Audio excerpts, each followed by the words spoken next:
Hello everyone, welcome back to my YouTube channel. My name is FPL Elma and today we're going to be going through my Game Week 4 team selection.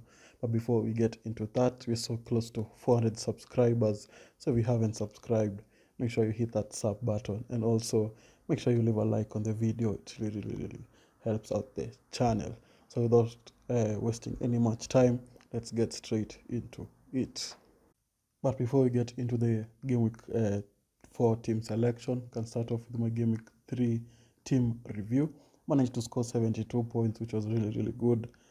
Taking my overall points 198 and taking my previous rank from 1.4 million into the top 100k there, the 96,000, which is really good, and we hope that we can continue that upward trend into the top 1,000 and finishing there come the end of the season. So we had Flecken in goal, 4 points. Looks like the better choice instead of Pickford. I think he's accumulated more points than Pickford has so far, so that was a good choice from me.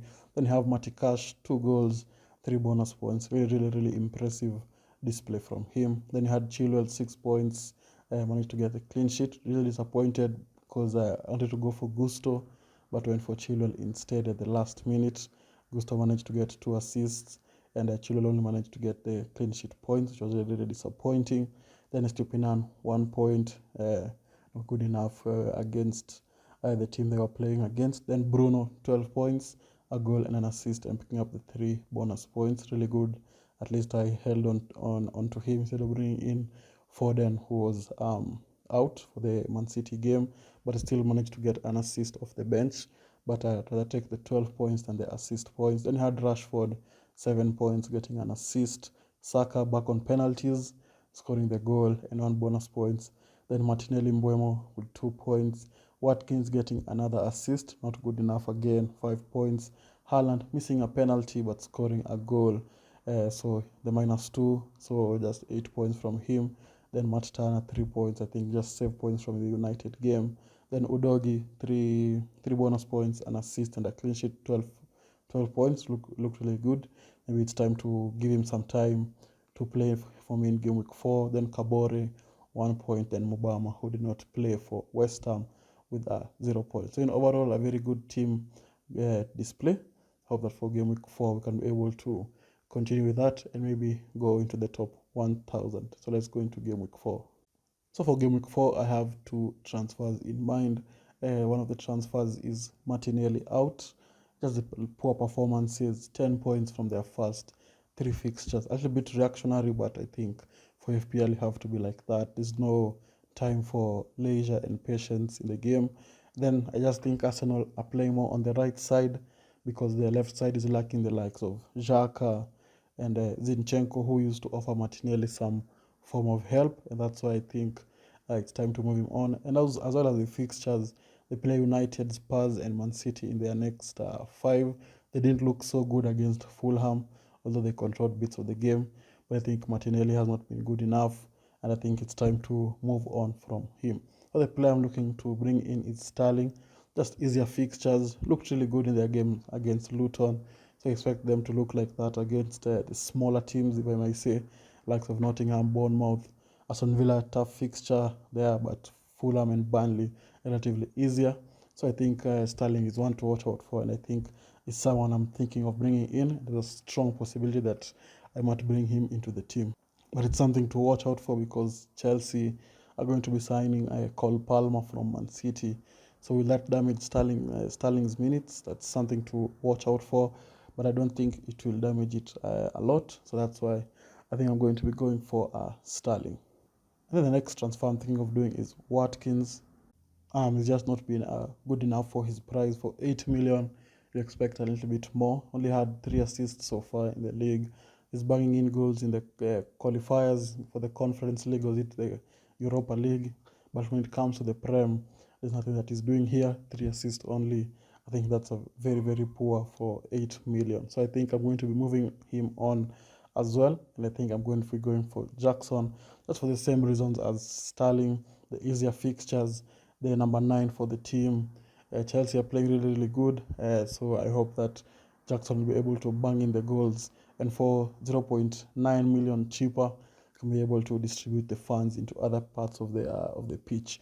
So that's the two transfers I'm thinking of doing. The Sterling one, I think it's going to go through. This one, it's a little bit of thinking about, because I don't want to own out of Chelsea players. As you'll see in my team, the way to look with all those Chelsea players, then they have a bad day out and the points became relatively bad. So that's something to also watch out for. Then we can have a look at my team. In goal, you're going to have Flecken against Bournemouth. That's how that can be able to keep the clean sheet against Bournemouth. Bournemouth have shown that they can be able to score goals. So I hope that Brentford will be able to keep a clean sheet in that game.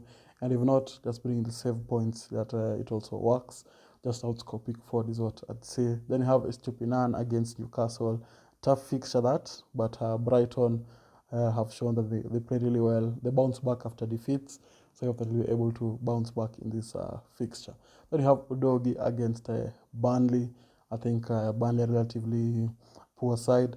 Tottenham have crashed out of the Carabao Cup already in, I think, game number 2. So I think they'll have all the time to focus on the Premier League before the FA Cup comes rolling around. So I think the likes of Spurs assets will be good to go at any time, since they don't have those midweek games. So Udogi is going to be playing against Burnley. Then you have Chilwell against Nottingham. That's how that can be able to outscore his performance against Luton last week, which was really, really shambolic, and hope that can be able to bring in some assists here and there. Then we can move on to the defenders. We're going to be having Rashford and Bruno playing a relatively hard fixture against Arsenal. But I hope that they can be able to produce something in those fixtures, which I think will be highly unlikely. But you never know what might happen. So I'm going to stick them in the team. Then Saka against Manchester United as well. Conflicting there, but you never know what might happen. I think Arsenal are the favourites, because United, when they play away, they usually play very poorly. So I'd expect the likes of Saka and Arsenal to dominate in that match. But it will be a very interesting match to watch. Then you have Sterling against Nottingham. That's how that can be able to replicate his performance against Luton and bring in the goals. Then Mbeumo against Bournemouth.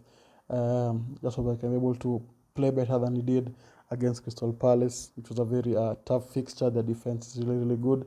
Bournemouth, on the other hand, the defense is not that tight. So I hope that Mbeumo can be able to score some goals in that fixture. Then we can look at the forwards and the bench. We're going to be having Jackson against Nottingham Forest again. As you can see, as I mentioned earlier, we have 3 Chelsea players in there. If they have a bad day out, it's going to be catastrophic for the points.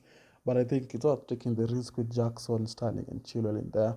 So Jackson in there against Nottingham, just hope can be able to produce better than he did against Luton and bring in the points. And then you have Haaland against Fulham. Maybe it's time to stop captaining Haaland, but I'm sure people are afraid of going against the masses and the people who own Haaland. What if he has a hole, produces a lot of points, and you don't have him captained? So it's a difficult situation, because many people are going to captain him. But I think it's something to consider, maybe captaining someone else like Sterling, who has Nottingham Forest. Haaland has not been looking great so far at the start of the season. But with Haaland, he's just going to score the goals, and that's what FPL is all about. Then the bench, you have Turner against Chelsea, so yeah, on the bench. Then you have Cash against Liverpool.